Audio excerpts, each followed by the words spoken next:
It's just me on the road.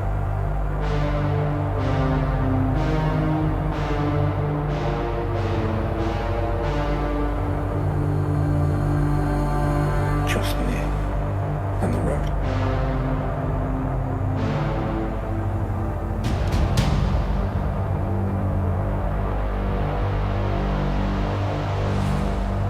Nobody else. Alone.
streaming again. The last time I actually said that it possibly could be the last time that I'm streaming the absence tracker, but guess what? It's not. We're gonna hang around more in the absence tracking project. So yeah, the thing is we deployed it, my friend and I deployed it to our company server, and I found out that there's a huge, it's not a bug, it's actually like an unimplemented feature, not finished feature actually. That for example, when you onboard new employees, they don't get their days off, right? So they have 0 days, and the only way that they can get like days off. Hey Vasco, how's it going? The only way that they can get the days off is by removing the. Let me show you. By removing the tracking period, this thing right here, and recreating it again. And that doesn't actually scale. It's like a stupid thing to do every time a new employee gets onboarded. So yeah, that is one thing that we want to do. And the other thing that we want to do, if we have time, is when new people are coming to the platform, we want to control how many days do they have left, right? For each of them individually. And that means we have a user, we have a tracking period, and we have the capacity. So those three things should be mashed together into one UI. I guess here in the users area, for example, when we click on the edit user, we see this simple screen right now. But I guess we can make the features, and then, for example, add a little table here on this, something like that, where we display all of the tracking periods, and we can set the capacity and days left immediately through here, right? So as an admin, I would just log in, check out my users, and just add the days. So those are the two things that I have in mind right now that we need to do. And yeah, and also just general. Let me zoom in a bit. Oh, you're not actually seeing this. Oh, there we go. And also just general, reusability improvements. For example, the last time that we were streaming this, we created a Docker file, and we also deployed it on the server. My friend also created a pipeline, so every time we make a push, a new Docker image will be created, so we can redeploy the newest version on the server, and that's awesome about it. But for example, let's see in all.ts we have the Google client ID, secret, and whatnot, right? But check this out. This is still hard-coded, so the only way to log in is by logging in with your Felice.com email. Not everyone has this, right? This is our company's domain, so only our employees can use this. But if we want to open this up to the world, we do need to take account that thing as well. Maybe we also want to configure, for example, what kind of strategy would you like to use, right? And if you're using Google strategy, then you need to provide these environment variables, right? And your domain as well. If you want to use, Facebook or anything. Oh, the background music is too loud. Yeah, let's fix that. Let's fix that. How about now? You should hear me better. Thanks, man. Yeah, let's see. Test 1, 2, 3. Okay, we can go even lower, I guess. Hey man, how's it going? Dream. Awesome. And yeah, we could do that, you know. I mean, why not open source this? People are asking for it. Right now it's just a blob of code all meshed up together, and yeah, we do want to make it more configurable, right? For example, a company can just get the Docker image and provide the environment variables outside, right? From the outside, like an array of strategies, and also their, I don't know, the client ID, secret, callback URL, the domain stuff, and you know, just general, all of the stuff that we actually want to set before we actually run the app, like where is your database, or you know, just different stuff like that.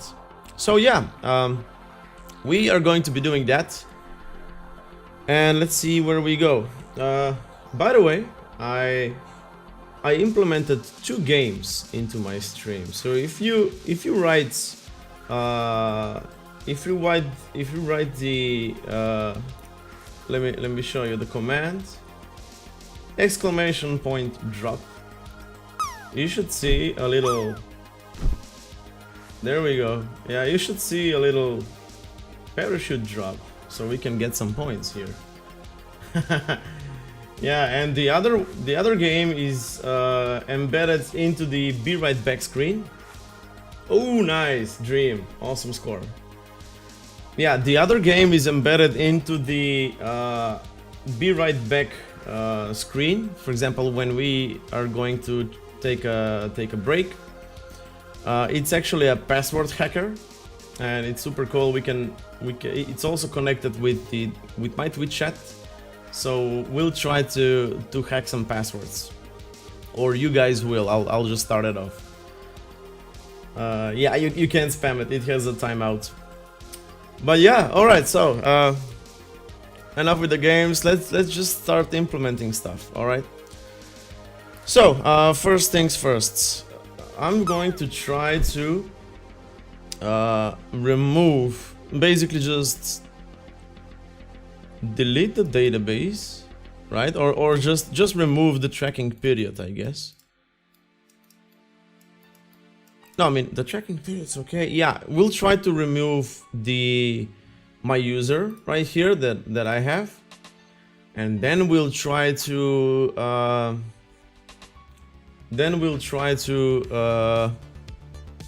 register again. And when we enter for the second time with the absence tracking period already created, we need to inherit, right? We need to get all of those days off. So let's see now, guys. This is the authentication. Endpoint, and we have the right here. We can see that there's a create and update, right? So public data, this is the absurd function, and what the absurd function does is if there's a user that already exists with this email, update it, right? For example, you can change the first name, last name, the picture, whatever it is, update it. If it doesn't exist, then you create it, right? And that's why we have the where clause here. So there's a condition. That's why we have the create in case this is not true. No, in case it's not true, meaning there is no user with this email into the database. But there's also an update object here that we pass. So that's pretty much it. And we get the user data, the user ID, roles, and source, and then we call the done function, right? So this absurd function returns something. So let's see what it does. It returns the user, creates or updates the user. So I think we should pay attention here, right?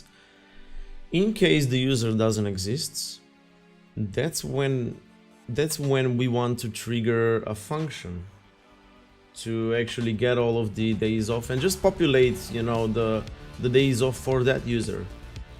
If the user is already in the database, we don't want to do that, right? Because I don't know, every time I log in, I'll just get 3 days off, like free vacation, you know, and that's not good for the company, that's good for you, but hey, we want to make this right. So let's try to refactor this piece of code here. So let me see, you guys can see it well. All right, yeah, so instead of absorting this, let's try to find it first. Okay, let's try to find this guy first. So I'm going to comment this out, and I'll do const user equals await db.user dot, what is it, first, find many, find firsts, or find unique, yeah, find first, because we already have a constraint. And inside we want to do a where condition, where the email, right, where the email is this thing right here, where the email is this thing right here, and we can just shorthand this. In case it doesn't exist, right, what do we want to do here? Create it, populate the days, right, populate the put the user in the current user in periods. So basically, and before that happens, get the current period, link the user with the current period, and that would be it, right? Else, just update the user, right, in case the user changes his first name, last name, or photograph, or anything like that. So just update the user. So let's do that. So the user doesn't exist here, so we'll do existing user. We'll rename this to be an existing user. If there is no existing user, there we go. So we'll do user equals, do we use the user? Okay, we do use the user here. So let's just create a empty object up top, and let's do user equals await db dot user dot create, right? And what do we want to do here? We want to do data, and the data should be the, I don't know, create and update data, right? This thing right here. Here's the email, the first name, last name, and the picture as well. And this is exactly what we are requiring from the database. So wait for the creation, right? So now we have the user with the ID. So this user will have an ID. So let's see now, create, it returns a user. So since we're using TypeScript, let's see now, we want to import the user type. Here we go. This user is a user, and now it's going to say we don't have an ID, created it, updated, and yada yada yada. Okay. But we do want to use the types. What if we say null? Is not assignable to type user. All right. Yeah, user or null. Okay. Or we can do partial user. Let's see this. Empty objects. There we go. It's not null, but it's just partial. Every property inside of this user is now optional. Good. So we've created the user here. Now let's get the current period, and we already had a function for that. Queries get currently active periods, right? So we want to use this thing right here. So let's just import it.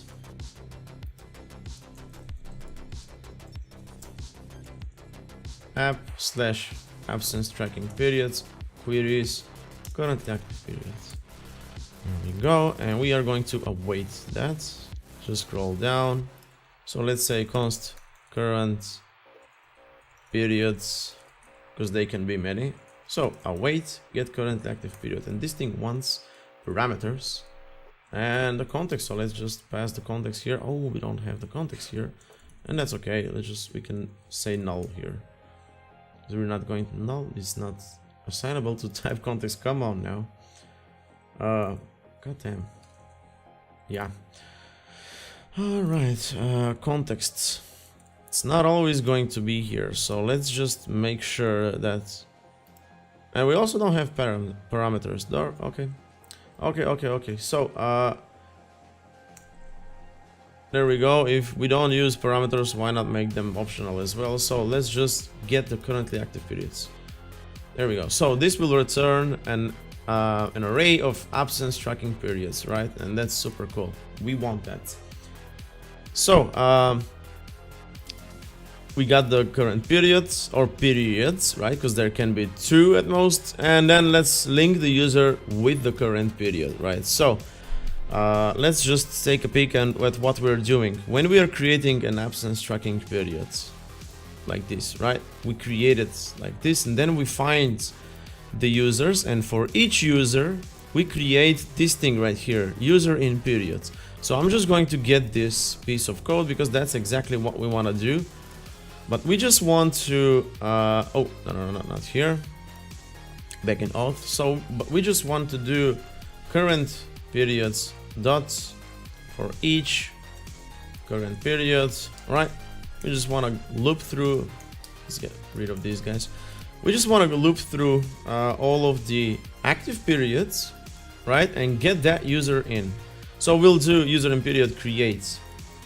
This is the user dot ID, and this is the period ID. So that would be like CP, or let's just name this period, because it only makes sense to be made period. There we go. So every time a new user comes in, right, we create that user and we await that call. We get the currently active periods, and for each period we add that user in with, I don't know, with 20 days, right? 20 days, and that's, I guess that's okay, because we are going to add that new functionality into the user's table, user screen. Sorry. Let's get rid of these things because I think it's self-explanatory, and we just want to finish this thing right here. We don't need this, so just update the user. Okay, so existing user exists now, so we just want to do await db.user.update, and we want to pass the where first, where the email equals the email, and the data should be the same thing, create and update. And there we go, guys.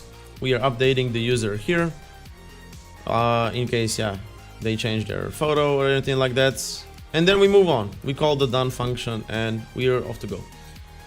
So let's see if this works. Okay, on a separate terminal, I'm going to start yarn Blitz DB Studio, was it, or just Studio? No, what the hell? Okay, yarn Blitz Studio, I think. Is not? Did you mean start? No, I didn't mean starts. Let's check out the. Oh, just yarn Studio. There we go. What is no longer available? Blitz Prisma command instead. God damn. Okay, npx Blitz Prisma Studio. Let's try this. All right, there we go. Or what am I doing, guys? Hold on. I have an app for that. There we go. Yeah, of course that. I always forget to set the environment variable. So npx Blitz Prisma Studio, was it like that? Yeah. There we go. So we got the user here. Let's just reload. Here's me, my user here. We also have a user in period table, and we have I don't know, I have 15 days left with the capacity of 20. So we want to delete this as well. We don't want to touch the absence tracking period, and we also want to delete all of the absences from this user, right? What else do we have here? That would be it. And user in period, we already have that. session. I guess that's, yeah. So let's start. I'm going to quit my tab here. So I'm going to delete these 2 records. Don't touch the tracking period. Yeah. Kill the user here. So you're going to delete my user. Yeah. I need to delete the user in period first. So delete this guy. Go back to the user. Delete the user now. And just kill the session because that user doesn't exist anymore, right? So let's see. We already have the absence tracking period, so let's go back to the localhost 3000.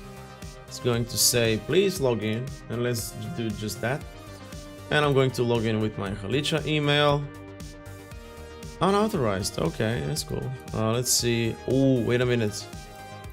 I think, yeah, I changed the secrets. Yeah, so let me do that just real quick. Yeah, you guys are not going to see it this time. That was the last time.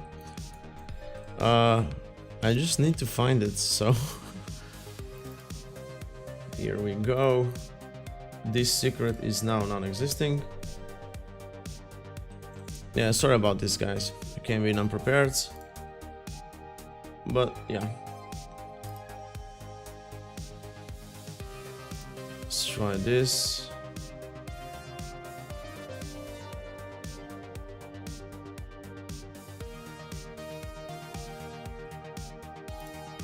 Was it into the Docker Compose? Or maybe not. No, it's the same one. Ooh. Let's try it.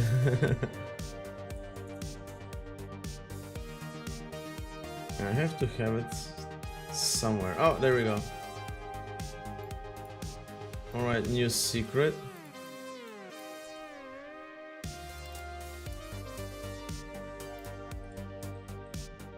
Wow, this is weird. It turns out that the ones that I have saved are already in my... I mean, it's not them, so I have to pull them up. So let's see, Google Developer Console. Man, it's not fun for you guys. Sorry about this. This can only take a minute. Should have done this before I actually started the stream. So, but yeah,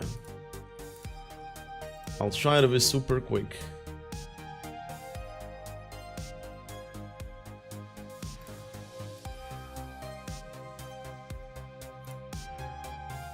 Alright, days off, credentials, login credentials. There is the new secret, and it's not the one that I had written. Let's just copy the client ID. I think the client ID is the same one that we had. So let's just do this and... Oh, goddamn, I just stopped the Prisma Studio. Okay, and now let's just do yarn def again. Let me get back my screen. There we go. Sorry about that, guys, again.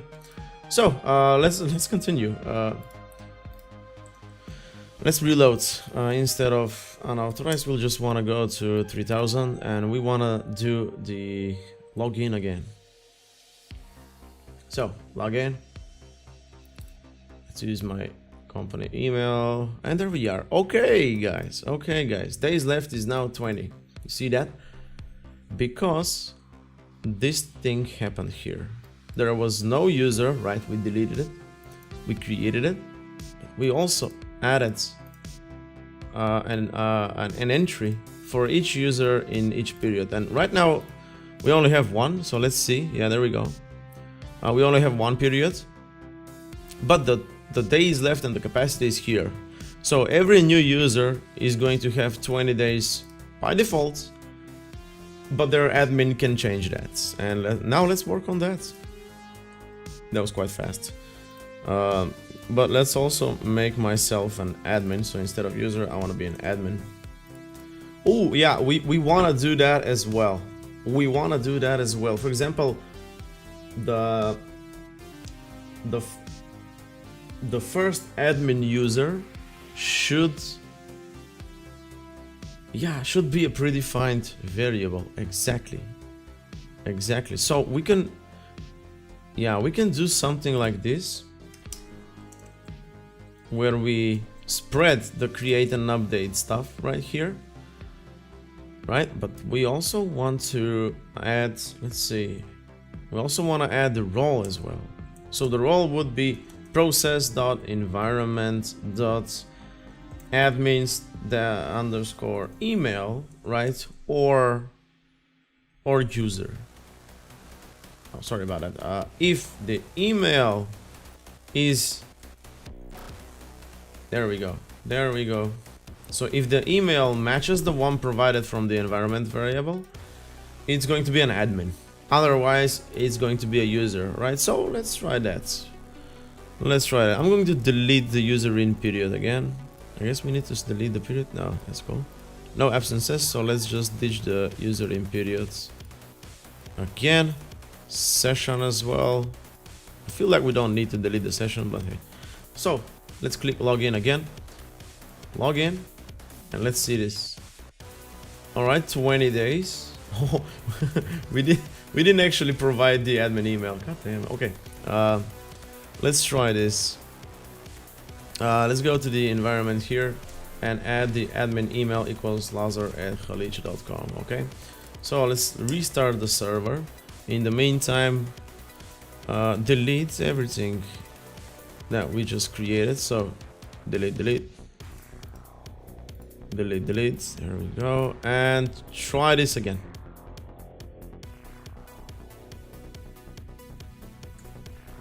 Is it starting? There we go. So log in, Lazar@Khalicha. Awesome. So I am an admin, as we can see here, but I also have 20 days, and that is just beautiful. See this?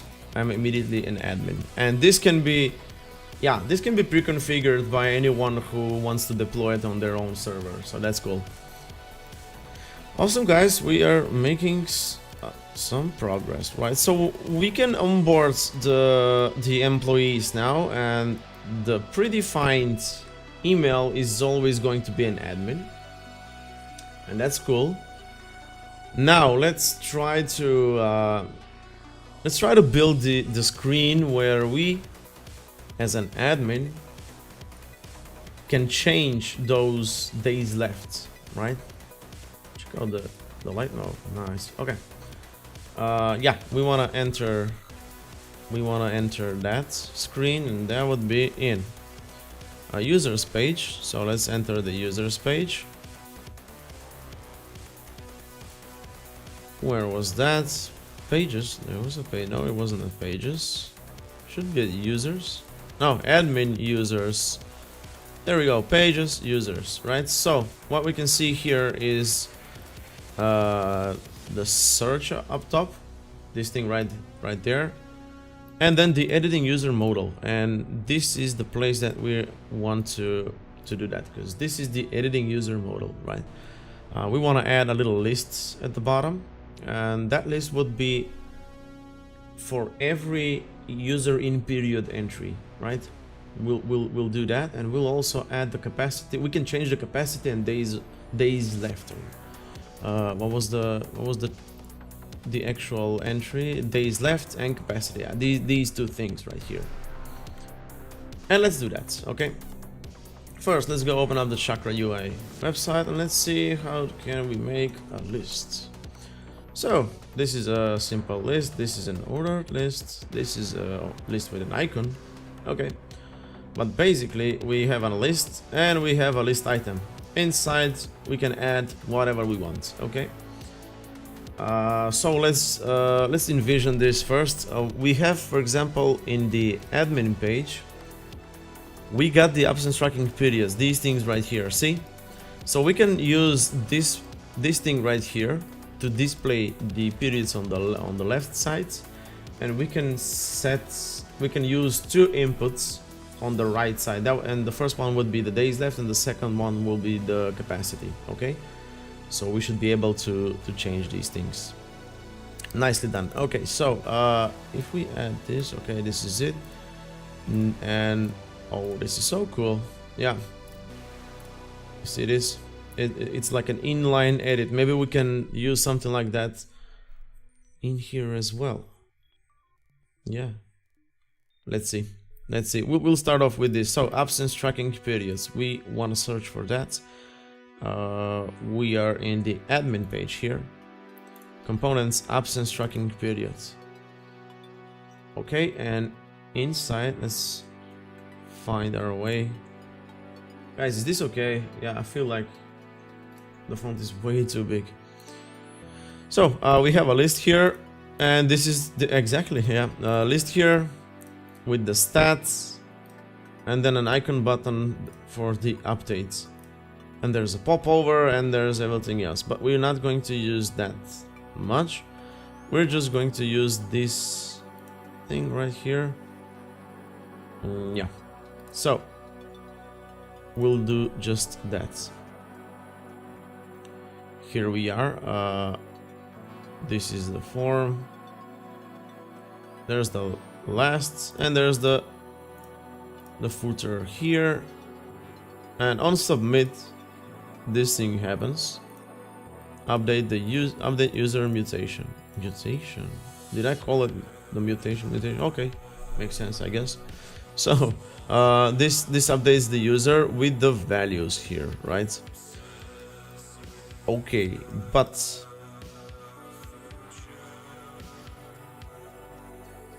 we want to do this now in a more real-time fashion. Okay, yeah. I guess we can pull it off using a form, just a form. So this is the top level grid, as we can see. Let's go back to the user. We can see that there are two columns here. There's the template columns, one fraction for mobile, or two columns for desktop, for large screens. And we want to get out of that grid because we're going to bring our own layout. So let's just close off the horizontal stack, and let's close off the list item here. Then we have the period stuff, and then we have the list stuff. So there we go. I want to make this prettier. First, let's try to add all the missing imports. Come on now.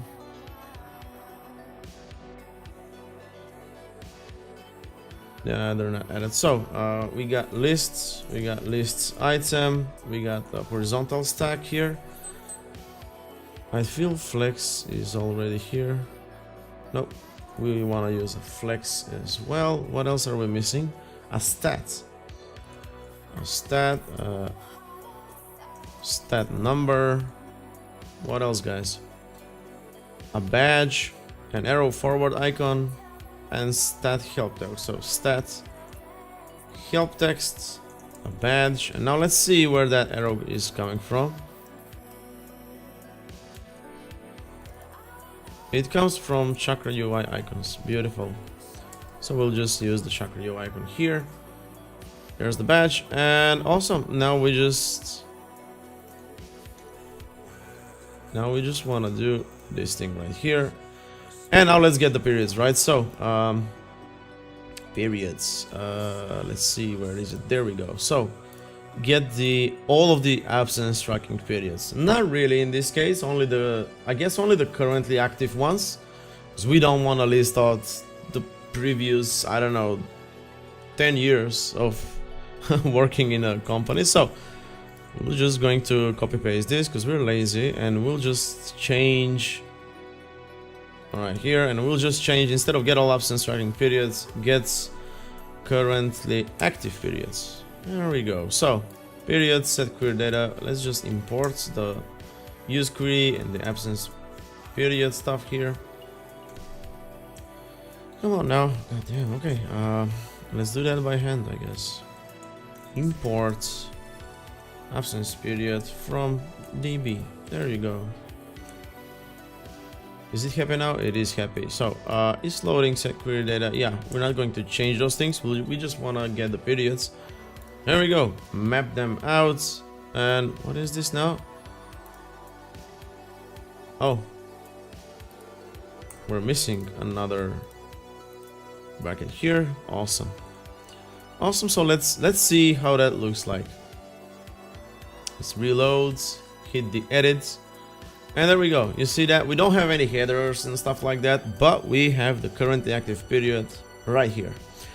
And on the right hand side, we'll add two number inputs that are going to control the days left and the capacity. Guys, we're pretty great at this. So let's add a little header here. A heading, sorry, and this is going to be just, I don't know, just days, I guess. Let's see. Days, but that's way too big, so let's see. The size would be, I don't know, medium. Awesome. We want to isolate these things, so let's just set a margin of 12. I guess that's too much, maybe 6. Nicely done. Okay, so we got the days here. I feel like we want to add just a touch of margin on the list as well. There we go. There we go. So we have all of the periods here, list item by list item. Let's just for the use case go and create another period, which we'll delete later on. So let's do it the same. So 2020, 1st of July, 2021, 1st of July. Okay, and the grace is 2021 New Year's Eve. There we go. Submit. Even though it exists, we can still create it, but let's go back to the users, and now we have these two things, right? That's what we want. And how many days do I have? Like 40 now? Yeah, 40 days. 40 days left, because we have two current periods. I haven't used up the days from the previous period, so they are automatically inherited right here. But we know that those 20 days are from the first period, and the second 20 days are from the new period. So in a real world scenario, you would have two periods, but they won't end and start at the same date. So, you know, it'll be more natural, right? So those 20 days, the first 20 days will burn out a lot quicker, like a whole year quicker before the second 20 days. But yeah, we can see that they're batching up here. We have 40 days left because we have two periods, and we are currently active in two periods, and we can see them here. So that's awesome. Awesome. And now, guys, now we can see there's a form control with a label and everything. How does that look like? It looks like this. Okay, but we don't necessarily want to do that. Yeah, let's go to Chakra UI page and see form control, because we want to do them one to the left of the other. So form label as legend favorite Naruto character. Okay, so these are just radios and just, I guess, labels.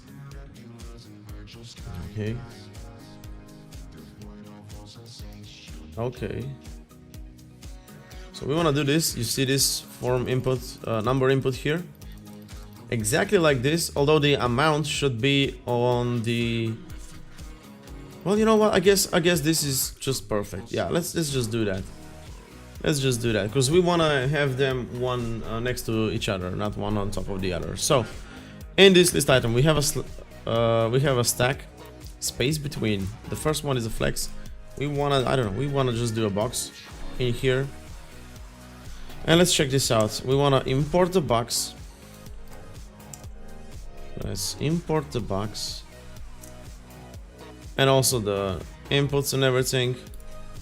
So the minimum is 0, the maximum 50. I don't know. I'm not sure if anyone has 50 days.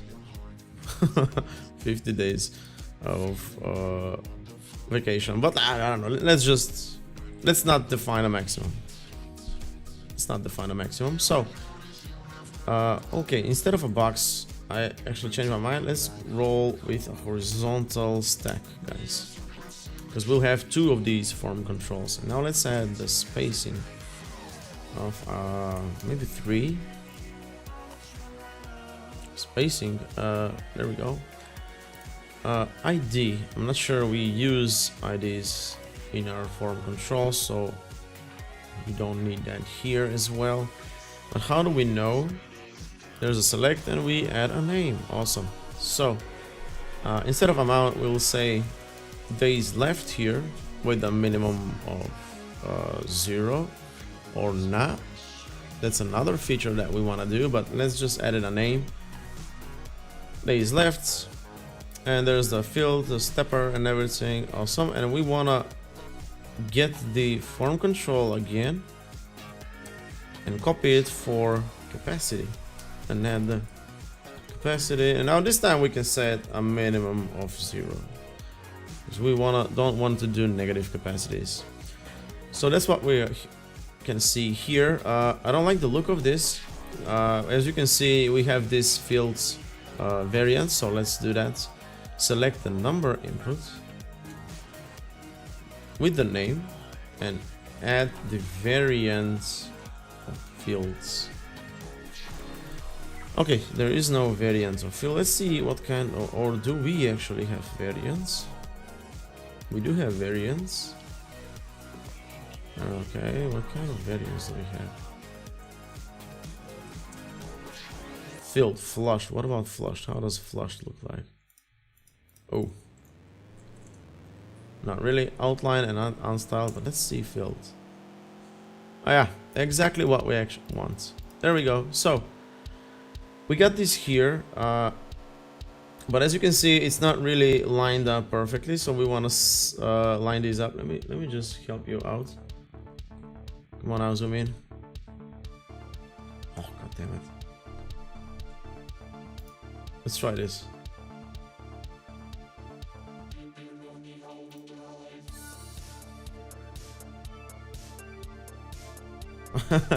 Nah, dude. I only code. I don't game. All right, so let's just zoom in this way. So as you can see, right, this thing right here, the stat component is not centered with this, or maybe we wanna, instead of centering it, maybe we wanna align them on the bottom. So these two would somehow fit in here. I mean, they won't, but yeah, let's do that. So let's go back. We have the stack here and we have the flex here. Justify space between, but we want to do align center. Let's try flex end. Not really. Right, because this is what we want to. Okay, so this is the row, align center. Oh, again, instead of center here, we want to do a flex end here.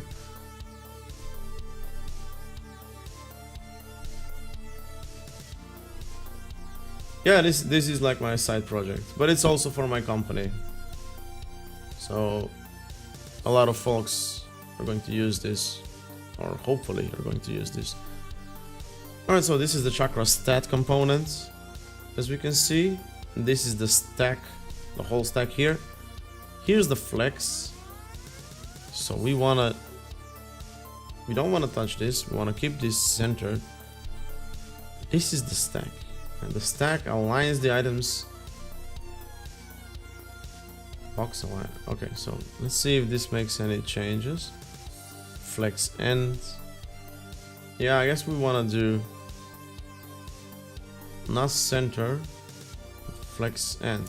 Well, that didn't actually change a lot. Oh, actually it does. Alright, so flex end here. Flex end. There we go. So center them as much as we can. Right, and now we have the inputs here. Now we want to populate these inputs.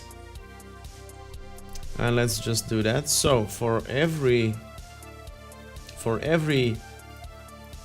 active period, we also want to get all of the user in periods entries, right?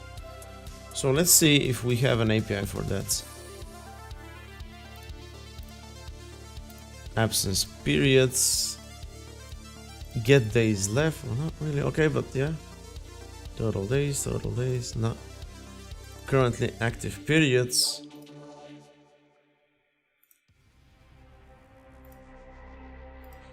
Get absences, that's not really what we're after.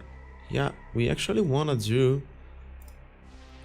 get user in periods.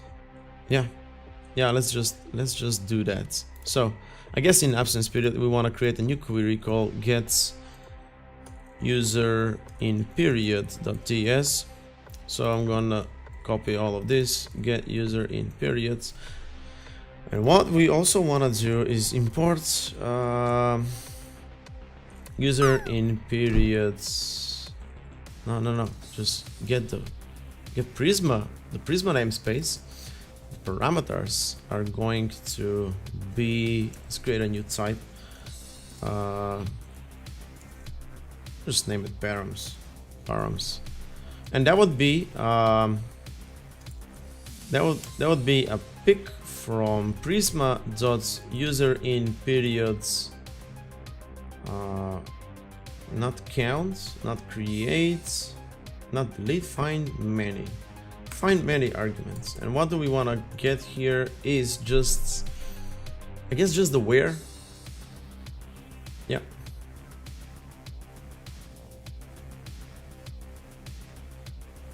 just the where. Yeah, what else do we have? We have the select, the skip, the take, includes. Let's just take the where and we'll see what's up. Man, what even is this? My brain hurts. Yeah, man, this is Blitz.js. It's a Next.js framework, and Next.js is a React.js framework. So you already know React, as we can see from your stream, but this is actually 2 levels on top of that. So it's a framework on top of a framework. And in here we are executing this on the server side, so we can easily Costa. Yeah, so this gets executed on the server side, right? And we can just dip into the database and get what we want. So get user in periods. What do we have here now? We have the where, right? And we can get that where on the on below. So instead of just where, user in periods. Okay, and where is user in period, where input. Let's just try that. So we'll do return await db.user in periods, find many, and we'll just do where.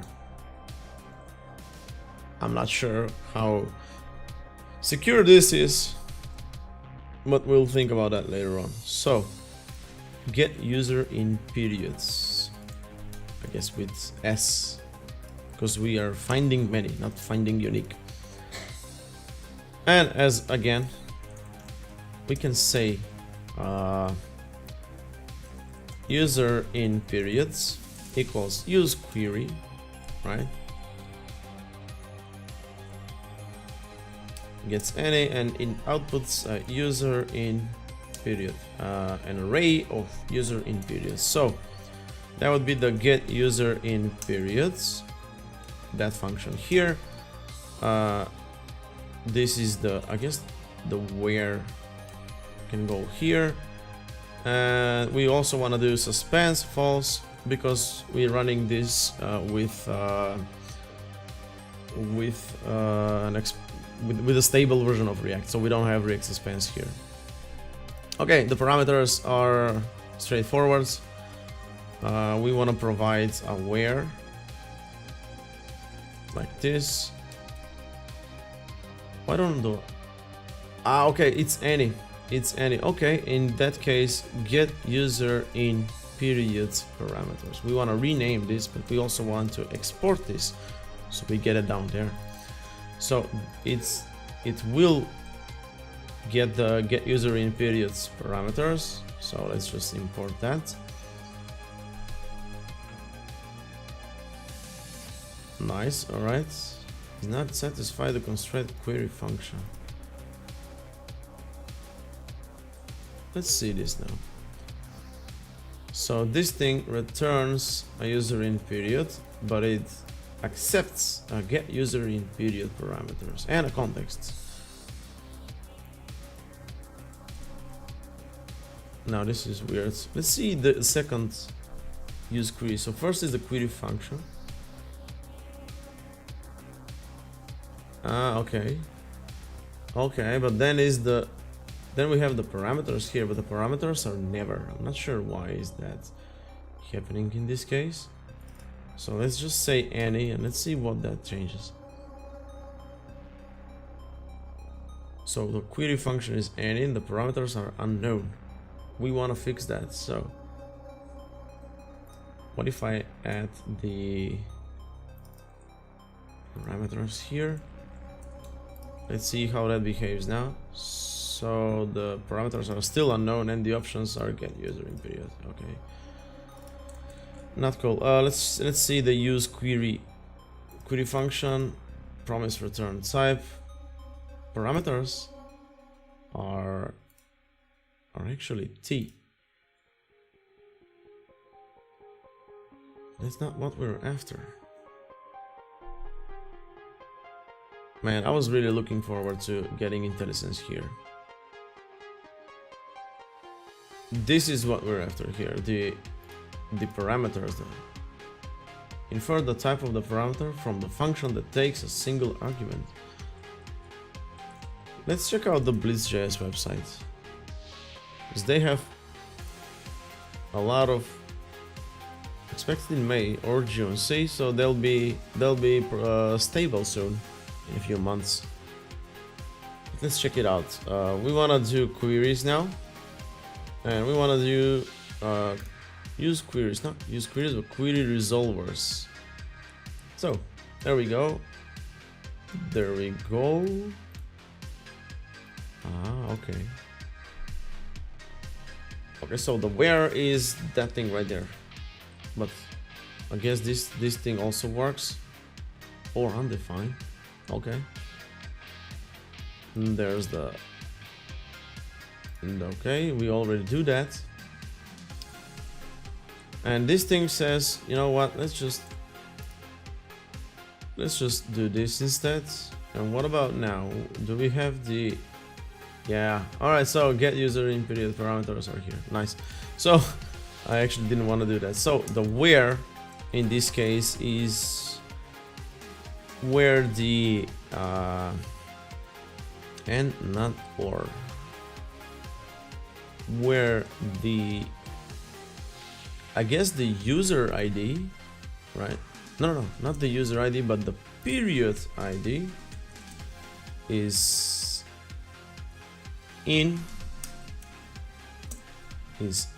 the periods. And you're on the file, okay. Periods dot filter. So we want to get the IDs. Please, any periods. What? This is an array. Let me get this out of the. There we go. P.id. So get the currently active periods, right? And also get the user in periods. Actually, you know what? Let's let's not use the. Or actually, we do want to use this thing. Yeah. Gives the following. Undefined is not okay. We are returning a PID. Yeah, but the filter actually returns a number. So it's like a. Oh, come on. Condition specified. Oh, sorry. Instead of filter, we want to do map. Yeah, sorry about that. Instead of filter, we want to do map, and map will return just a number here. So the period ID is okay now. Let's make this prettier. So we are defining the period IDs here, and we also want to do the user ID, guys, because we already have the updating user. There we go. Here's the user. So the user ID is the user.id, right? Is this okay? Did you mean user? No. Awesome. All right. So yeah, this is going to find all of the user in periods for this user, the one that we're editing, for these periods, right? Exactly. And what is this now? Here we want to remove this. We also want to remove this. What else do we don't? Is defined but never used. Let's get rid of it then. Nicely done. So user in periods, we got them here. And when we are looping through the periods here, right? We have the days left, and we have the capacity, and we also wanna do the value here, or the default value. Yeah, it's cool. I like it. So the default value, we want to set it to be the user in periods dot find, right? User in periods, where the user in period, the period ID is the same one as this thing, right? p.id, right? Because we are looping through the periods.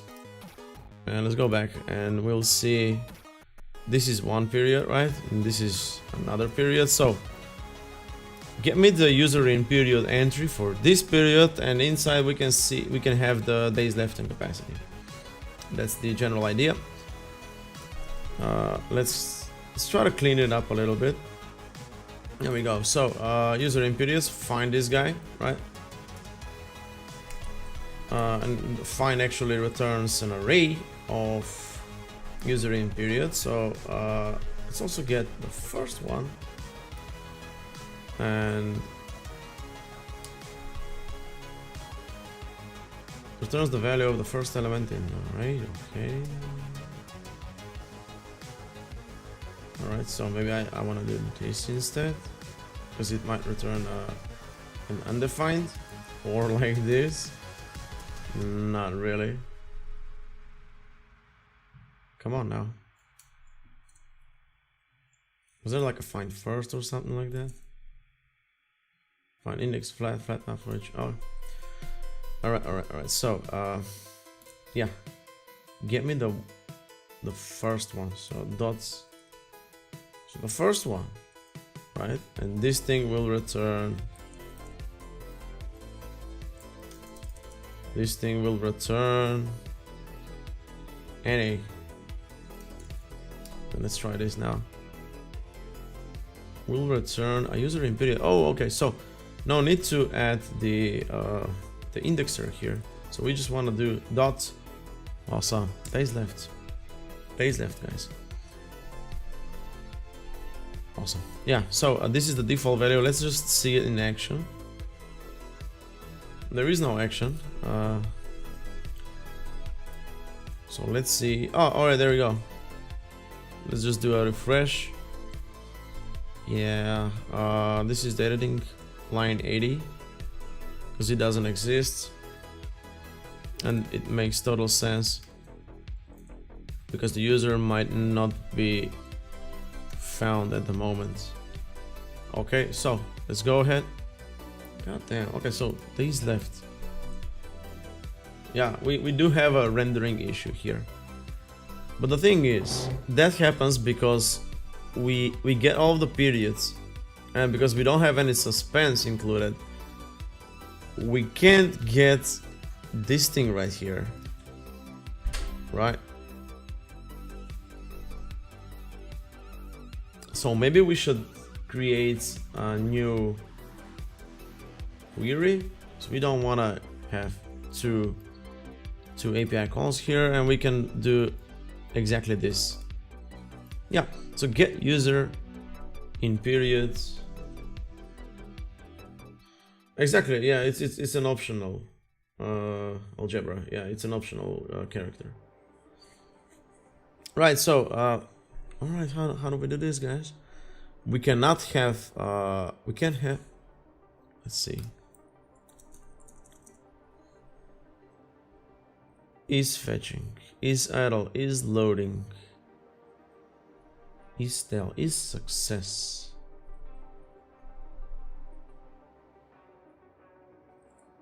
Status can it be error, idle, loading, success. If we were to get this, we want to refetch this thing right here. Oh, I don't like that at all. I mean, the suspense would have fixed this, because this is the issue now. I think the first call that we're sending is probably with an empty period ID, because that's what we're getting, or the user doesn't exist. But let's just make sure that that's exactly what's happening. So I'm gonna open up the network tab here. I'm gonna do a full refresh.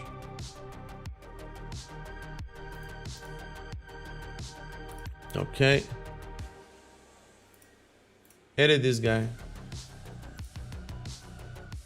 Get user in period. So what is the query? The where is, well, there we go. The period is in the first or the second, and the user ID is 4. And the preview is what? We have 2. Oh, that is super weird. Because it gets the user, the data back, and we can see the days left is 20 here. Okay, that means we might have an issue here. Here, the user in periods.find.days left. But no. This is connected with the queries, and we can see that the query is being returned. Yeah, let's do that again.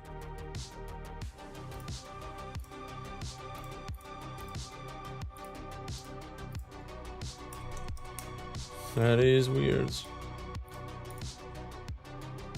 No way. Get currently active periods. Now the second get user. We're actually doing the same thing here, and we're sending the same stuff, and we also get the same stuff. I'm not sure why it doesn't work at the first time. Let's reload and pay attention to the network tabs. So fetch it again, and then this thing happens, but it returns everything. God damn. Okay, this is weird. This is very weird. So we have this here. Let's try to debug it. We want to enter the editing user modal. So editing user modal. Here we go. And let's hit a breakpoint here. Not now, guys. Not now. Not now. Oh. Reload. Go ahead, so many re-renders. Okay. I cannot debug. Okay, this is an issue now. Well, instead of debug, instead of breakpoint, let's just edit the breakpoint, and it can say console.log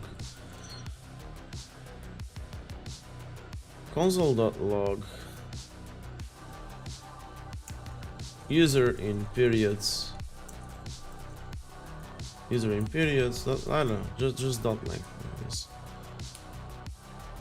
And let's try that now. User in periods is 2. Okay, that's good. If we hit edit, we don't get the why. All right.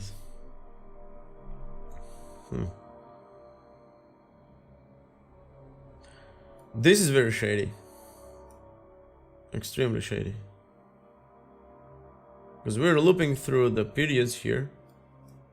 Ooh, what if we do this? What if we get, for example, wait for the periods to the currently active periods, then wait for the user in periods, and then somehow pair them together, right? So this is the period and this is the user in period. I think that would be cool. Awesome. Let's try that. Let us try that. So I guess we can use a little inline type that we can use, that we can define, but we'll do the period pairs, not pairs, pairs, set period pairs, use state. It will be an array of periods. Period would be, I guess, just a period. We want to import that. Absence tracking periods and also user in period. So the period would be this and the user in period would be that. Such long names. Okay, but this is basically what we want. There we go. Right? And instead of looping through the periods, we can loop through, where was that? We can loop through the period pairs and get the period here and also get the user in period. So p dot is actually period dot, and then we have user in period. Oh god, okay, that's cool. And then then we want to do, instead of doing this thing right here, we just want to do user in period dot days left, because we already have that, right? But we still don't have it set yet, so it'll say nothing right here. Now we want to construct these things. We have the set function here. We have the user in period. So let's do this. If the user in periods dot length matches the periods dot length, that means we've got them, right? Then we want to set the period pairs here, right? But we want to do I don't know, periods dots for each, because we want to loop through at least one of them and get the index, right? And for example, we can say what was the type here? Period and user in period. So period is p and user in periods is user in periods of index. Not really. Let's see, maybe it's quite drunk, because we are using the period here and we just want to say, oh sorry, what am I doing? Pair equals this, and do set yeah, pairs is this, and we want to push this to the pairs. Push this.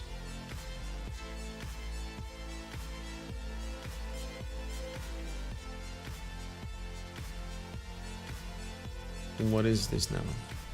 Period. Oh, okay. I have to define the same things. So if I'm already using this twice, I'm going to create period user pairs. I'm going to create a type out of it. So type period user pairs equals this thing right here, because we want to reuse this. There we go. So period user pairs, again, this period user pair, sorry, because it's a single pair. Okay, there we go. Period user pair. Cannot find. This is drunk. This is definitely drunk. But user in periods is possibly undefined. But the length is.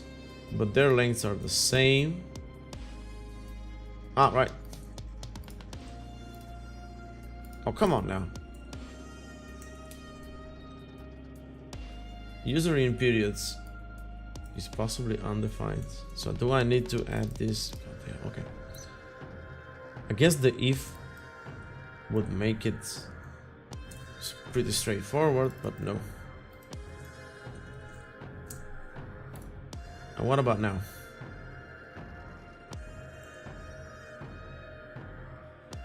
Now it's not possibly undefined. There you go. So loop through them, pair them up, push them here, and after that we want to do set pairs, period pairs, pairs. There we go. Should this work? Too many re-renders. Oh, nice. So let's see that in action. Editing user model components. Okay, we are aware of that. 44. Line 44. Okay, but I guess it's the minified one. Getting the user here. Not really. Ooh.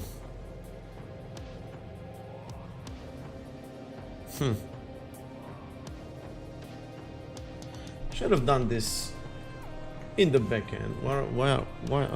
Why are we trying to overcomplicate things? We use the pairs anyways. Let's just create a quick API for that. So get currently active periods with users. Okay, and we'll create that. Get user in periods. We should keep this just in case. So let's send a query get currently active periods with user.ts with user.ts. So let's do this with user, and instead of this thing right here, user in period find many arguments, we want to do user find firsts. Okay, get user in period. So we'll just do params here. We're not, yeah, let's not export this because we don't actually need it out there. And we have the where. That's nice. And first what we want to do is basically get all of the periods, the currently active periods. So const active periods equals await get currently active periods. This thing wants parameters or context. I'm not gonna give it any of those things. And now we also want to call the user in periods. So user in periods await get user in periods. It has a where. There's a where here. And what was the where that we wrote? Let's go back real quick. There we go. This is the where that we're after. This is the where that we are after. So new line. This is the where. Instead of periods, active periods. Instead of user, we want to get the where dot ID actually. There we go. Right. So the where case, in this case, the where is inheriting from user find first argument, so it must have an ID.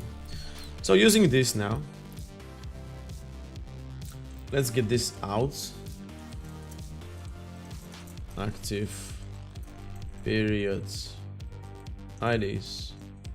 Let's just do this and avoid doing the calculation again.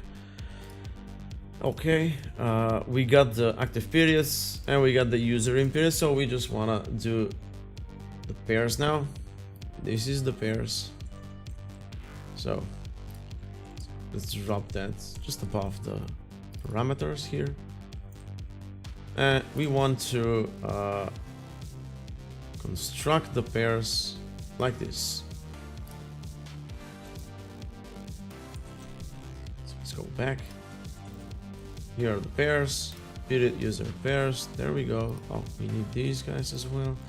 So absence tracking period and user in periods. Clean periods for each. So now active periods for each. Get that thing.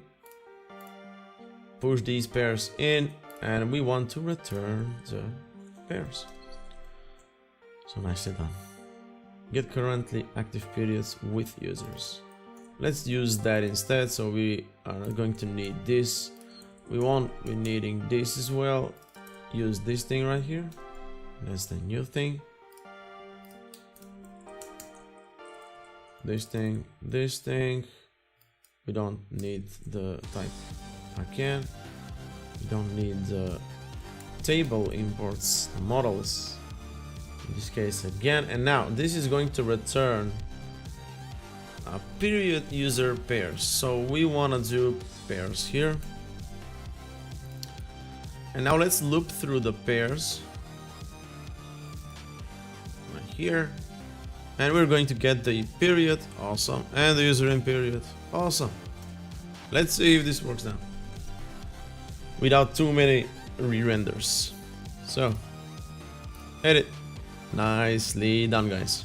Beautiful, beautiful. Let's just add the capacity now. Pretty much the same way we added the, where is it now? There we go. Same way we added the days left, we want to add the capacity as well. So days left, capacity, my good sir. So let's see that. Refresh.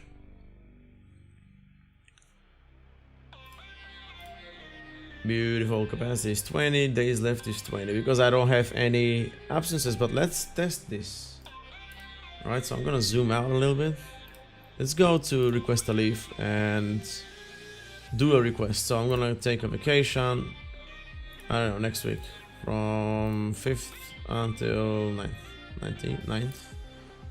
Okay. Alright, so let's go and accept it first. Yes, please. So 35 now, right? But check this out. I have 15 from the first period and 20 from the second period, because that is the new period, right?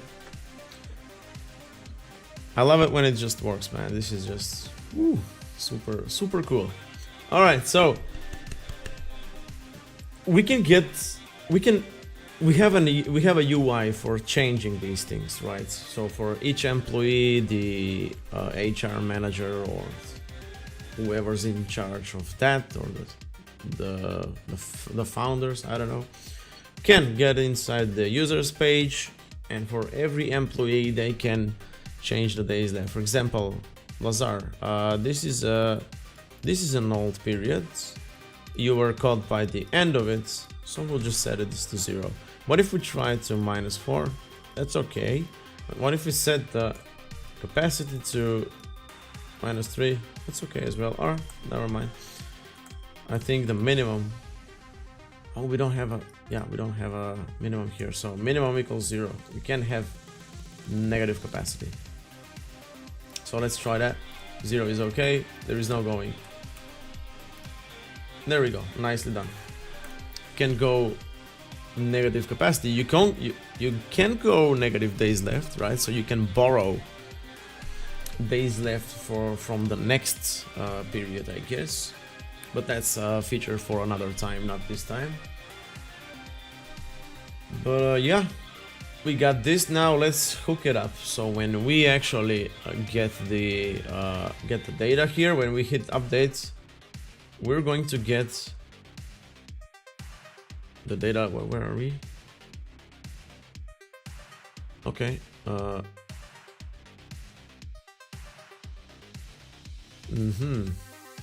See, the thing is, form control, the name is days left here, right? But we have a loop inside of a loop. So let's set a breakpoint. Let's set a breakpoint there. Oh, we also have an error. Key prop, exactly. We forgot the key. So we have the key here. But when we are looping through the pairs, oh, that's okay. Where's the key? Wrap item.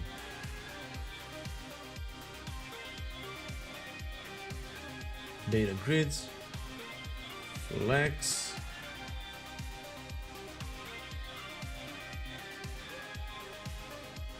What? I can't. Let's see. We do dot map. We have a key here.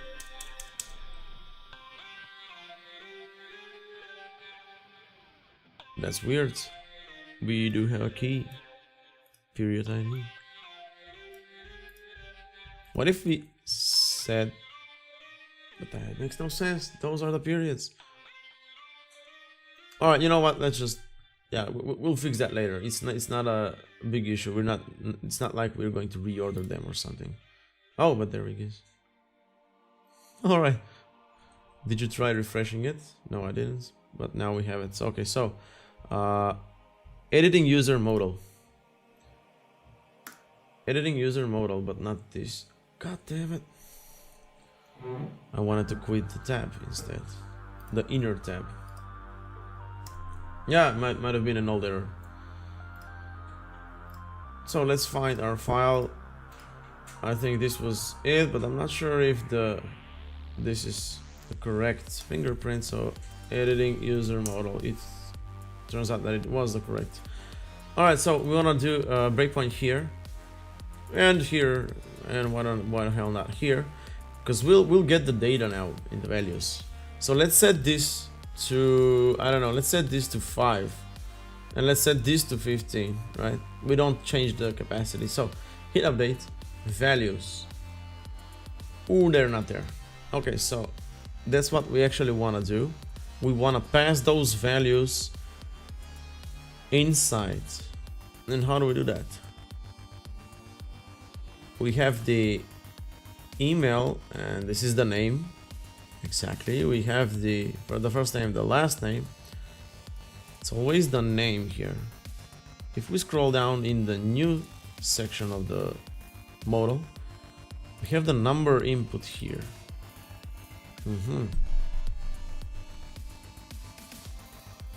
Okay.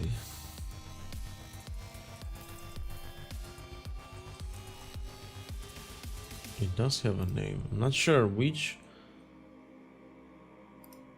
Yeah, let's check it out. There's the input. The name is days left, but somehow it doesn't actually pass it in the values here. Let's check that out again. Oh, ref equals register. I think we actually want to do that. Yeah. Oh, okay, my bad, guys. We have the days left here. There we go. Just register yourself. All right, so let's try that again. Hit reload. Yeah, we're not actually registering them in the React hook form, so that's why they don't show up in the values, because React hook form needs to know about those inputs. Again, setting this to 5, setting this to 15, just so we can see different numbers. And of course, man, still no. The ref is not assignable to legacy ref. Oh, okay. Okay, now this is... We didn't actually saw that there's a problem here.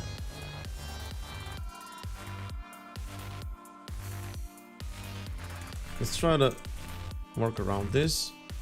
So this ref is a HTML div element. And if we say register in here,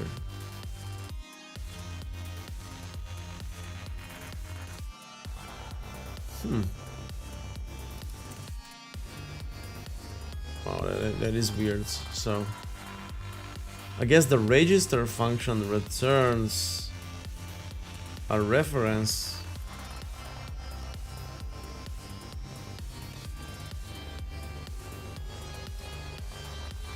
if I say ref here, and what ref equals this, or actually no, just return register. I'm not sure if that's going to work, because it pretty much does that by itself. Or should we also return stuff in the ref? No clue. But let's try again. Alright, so errors, no errors. Changing stuff and hitting update. Values. What is going on, guys? It doesn't allow me to register the number inputs, because this ref right here is a legacy ref. Item ref. Okay, what is that? Maybe that's the issue. Maybe we want to set the item ref. Let's see now. Not really. So, Chakra UI, number input example. Using with form libraries. Formic. But this is with Formic. Yeah. Yeah. We don't use it with Formic. We use it with React Hook form.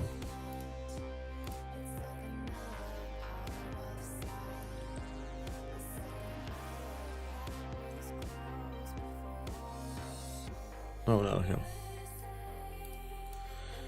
This is weird. So register returns another function that takes a ref and returns a void. And this ref is not really accepted because the Chakra UI number input is their ref is actually a legacy ref. Okay, so we want to fix that. Sorry, let's go back to here. Number inputs, number input props. So what are the props? Use number input props.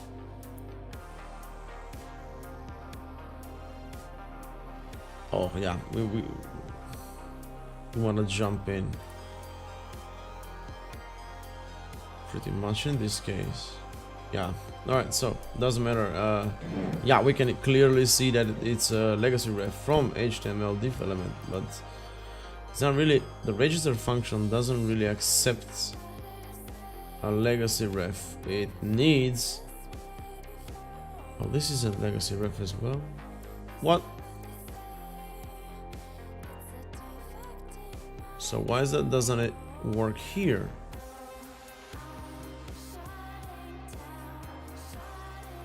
Field elements. Wow.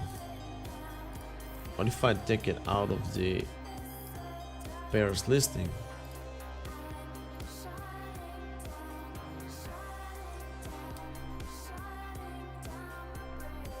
Yeah, still. So it's not some kind of an ID or something like that.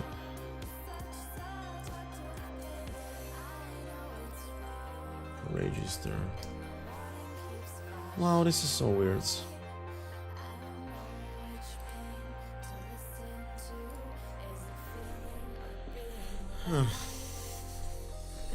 And we had the selects up top. We also had the an ordinary input, not just a number input, but that ordinary input is basically this. So we call register with a pattern.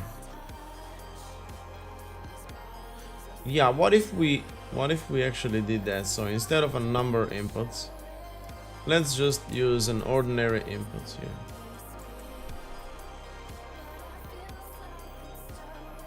So type equals a number, I guess. Yeah, for the keyboard and the type. So that works, but it's not going to look, I guess, like a number. Type equals number. Let's remove these things. That is weird.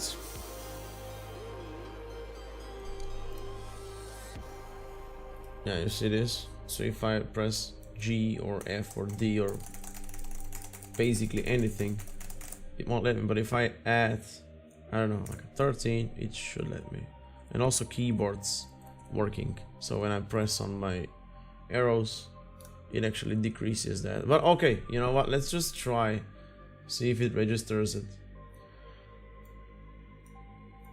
Exactly, but it overrides the values, right? So we want to keep. Hey Caltrin, how's it going?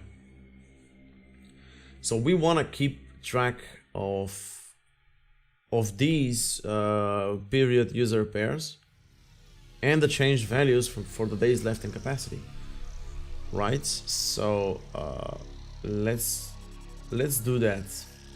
When we're registering this, we are giving it a name, right?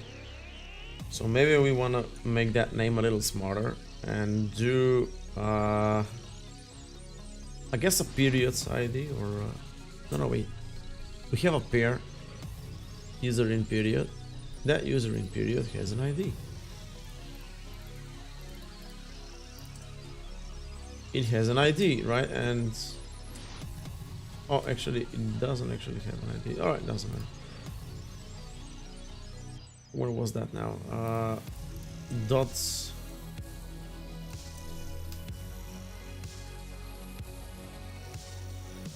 Man, weird things are happening. So pairs. Period user pair. Period is any. And what? So what is this? Period user pairs. It returns a user in period, and user in period has these things. Okay, it doesn't have the ID, but alright, still. We don't need the DB there. Okay, you know what? Yeah, let's just do that. So instead of just days left, we wanna do some kind of a prefix so we can identify the period. So we wanna do this, I guess. User in periods dot periods ID. We want to do a dash, and we want to do user in periods dot user ID. How about that? And then the days left. Okay. God damn. Okay. Let's also use that for the capacity. Capacity right here. Nice. And when we actually receive these values, we want to unpack them. Alright. Let's go. 13 right here. Values. There we go. Oh, there's a dash that's not included. Maybe. Yeah. So 1-4 capacity and days left.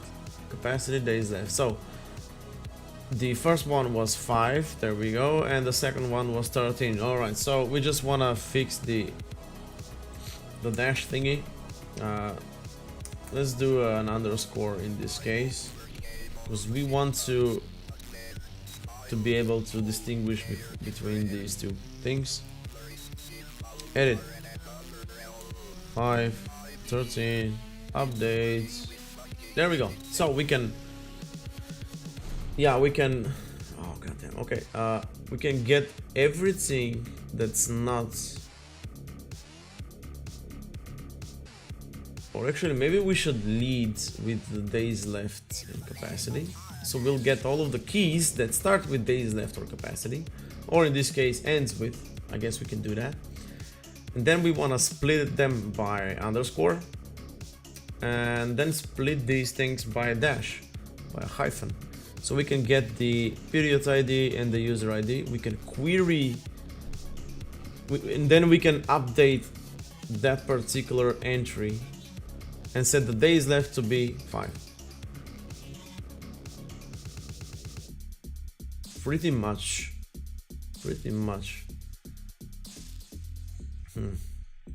Would have been better if we added all of these into an array, but the register thing has these rules. Maybe we can add a rule instead. Set value as.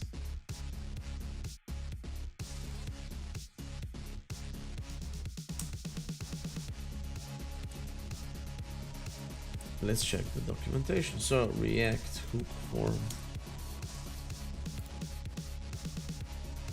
Let's search for, is there a search? Yeah, there we go.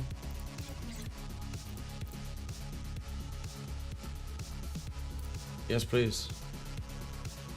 So set value as custom register. Oh, so register. This method allows you to register an input, select the reference, and apply validation rules. Validation rules. No, we want to do custom. You can also register inputs manually, which is useful when working with custom components and ref is not accessible. This is common when you are working with React Native or custom components like React Select. To make this easier, we provide a controller. Okay, so let's see how that goes. So register name is this and the type is custom. Re-render during a value update, then you should give it a type to your registered input. If you have a multiple radio with the same name, you need to register the validation. Alright, so how do we actually do that? Value as number, value as date, set value as. Return input value by running through the function. But this is the value for the inputs. But the name is still a string, I guess. So let's see this.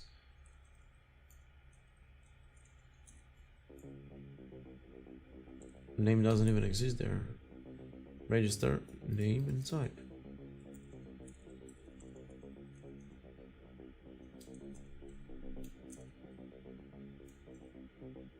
Nope. Not a chance. All right. I guess we need to get dirty and do this instead. So when we go back to the values, there we go. Yeah, let's just update the user mutation first, and we want to get all of the keys now. All of the keys. Oh, taking a break. Yeah, you guys want a break? By the way, there's a game. There's a password hacker. So yeah, confident that's actually a good idea. Yeah, let's take a, I don't know, like a 10-minute break, and we can get back to this. Meanwhile, you guys can check out the game. I think you guys will like it. All right, so yeah, let's take a chill pill, and we'll be back in 10 or 5. I don't know. All right.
Right. Yeah, we couldn't pass level 1, but maybe next time. On the next break. I don't think it's going to be this stream, but yeah, we'll keep trying. Alright guys, let's continue. I am all set. Exactly. Yeah. But it's fun, you know. It keeps you guys entertained while I'm gone. Alright, so what do we want to do now? Yeah, we got the values here. Now let's think of this better. We got the values, and we want to keep track of two properties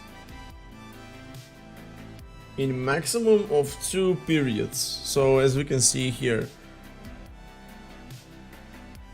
well, actually, you know what, the user, we don't actually need the user, so let's just ditch the user. So it should be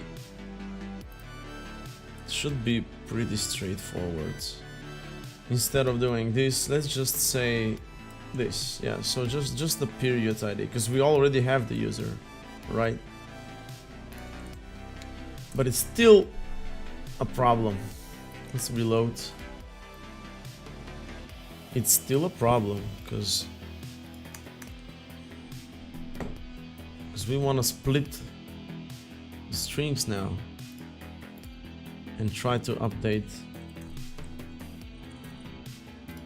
Right, so values, we still have four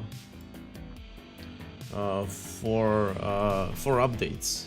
Basically, we have capacity in days left for the first period and the second period. We already know the user, right? We can get it by here, user.id. We can see the user ID. But how do we do this? I guess we want to get all of the keys, right? Get all of the keys that end. Oh, wait a minute. We also got the pairs here, don't we? Pairs. Yeah, it's not defined because we don't actually use it. There's a scope there, but let's try that. Because we get the user ID from up top. But what if we do this? Period IDs, right? Equals pairs dot map. We can get the period here and return, oh sorry, and return the period dot ID here, right? There we go. So the period IDs are here. And now we can say, okay, give me all of the keys that start, I mean, for every period, give me the keys that start with the period ID. So we'll get the capacity and days left. So let's try that. So period IDs, called for each, right? So period ID here, right? So for every period ID, give me the keys. Keys equals all the keys in values, object dot keys in values that we want to filter, where the K starts with the PID, right?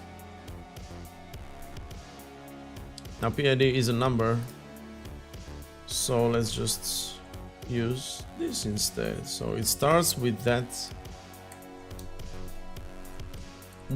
string right there, right? So we get the keys, and we can say days left equals keys. Days left key equals the keys, filter again, where the key that ends with days left, right? Because that was what we get. 1 underscore days left or 1 underscore capacity. Awesome. So let's do the capacity key again. Capacity. So we have these keys, right? We can say new days left equals values of days left key, and vice versa, right? For the capacity, new capacity equals values of capacity key. There we go. Now we have the period we have the period ID, we have the user ID, we have the new capacity, and we have the new, what is this now? String cannot be used as, oh, no. Give me the first one. There we go. So now we can just say, okay, update this entry. So we'll do an async function here, and we'll do await. Alright, first let me see if we have a query for that. I'm not sure we do. Get user in periods, right? So we'll do update user in period.ts. Let's just get this as a starting point. Instead of absence tracking, user in periods. User in periods. Is there like an update? Update arguments. And we got the data and we got the where. Awesome. Update user in periods. There we go. Instead of updated at, we don't have any updated ads. Only admins can do this, not anyone else. And user in periods dot update with data and where, guys. And that's the new period here. Nicely done. Let's go back now and use that mutation. So const equals use mutation, mutation, this thing right here, periods, import it. Nice. Let's use it below. So we'll do await update user in periods, and we want to do the data and the where. So the data is days left is new days left. Let's just name them like this, so it's straightforward. Days left and capacity, right? And the where is where the user ID period ID is PID, and the user ID is user.id.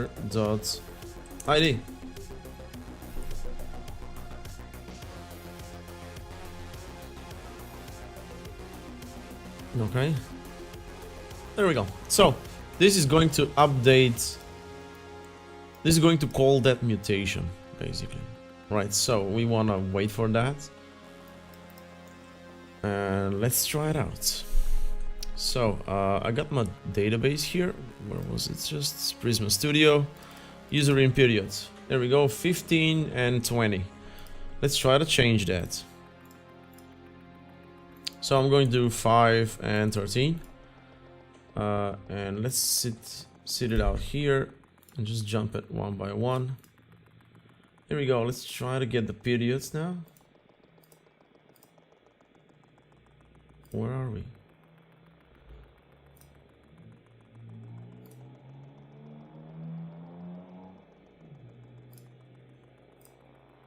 There we go. So period IDs 1 and 2. Beautiful. Let's get the keys. The keys are 1 underscore days left, 1 underscore capacity. Let's get the keys. Days left and capacity. Okay, let's get the actual values here. 15 and 20. Lovely. So let me just get rid of these breakpoints. Hit continue. User updated successfully. Okay. Provided string expected integer. Nice. Alright, so these things should be cast as numbers. So what was it like? Can we do parse integer and provide the value there. Parse integer, provide the value there. Okay, but let's just check the database and see what's up. No, of course, it actually failed, right? Even though it said success, we want to change that, but let's try that again. So 4 and 11, update successfully, reload. 4 and 11, guys, 4 and 11, awesome, awesome. Let's go back to the dashboard and see what's up. 15 days, right? 4 and 11, 15 days. If we go back again, nice. All right, so the administrator can now update the first name, the last name, the email, the role, and for each currently active period, it can update the days left and the capacity. This is exactly what we wanted. Nice job, guys. Nice job. All right, so yeah, I guess that's it, you know. Let's try that. Let's try removing the user again. So remove these two, remove the user, right? And have in mind, for example, if we go into the absence tracking period, we can see we have 2 periods now, so we'll get 40 days. We should get 40 days, right? Let's ditch the sessions here, and now let's go back to the localhost 3000 to verify that everything works. So I'm a new employee, right? Log in. 40 days, 40 days, and that's good. Let's go to the users now, hit edits. I don't really have 20 days left in here, right? So I'm gonna do, I don't know, a capacity of 30. Why the hell not? And instead of days left 20, let's see, I want to have 4 and 30 here because I have 4 days on my previous period, right? And I have, since I have 4 days here, that means I must have the full capacity here. So let's hit update. User updated successfully. We should have 34, and we do have 34. Awesome, guys. This is exactly what we wanted, right? So this app is actually usable now. This app is actually usable, so we can generate, we can build a new Docker image out of it, and we can deploy it again on the company server. So yeah, I guess all of the employees can now jump in, and we'll use the old spreadsheet that we have to actually import the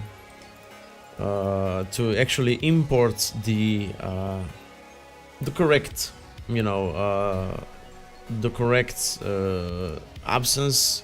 Well, not absences, we're not going to import the absences, but the periods, and also the correct number of days that each employee has. So that can be a tedious work, but we'll only do it once. Awesome, guys, this is exactly what we wanted to do, and we did it. There we go. This is how it looks on a light team. Not bad at all. We have this info here. Days left, capacity. Beautiful. Just beautiful. Awesome. All right. So yeah, I'm gonna push this. I'm gonna deploy a new version, and yeah, next time, what do we have for the next time? If you guys have any suggestions, yeah, just let me know.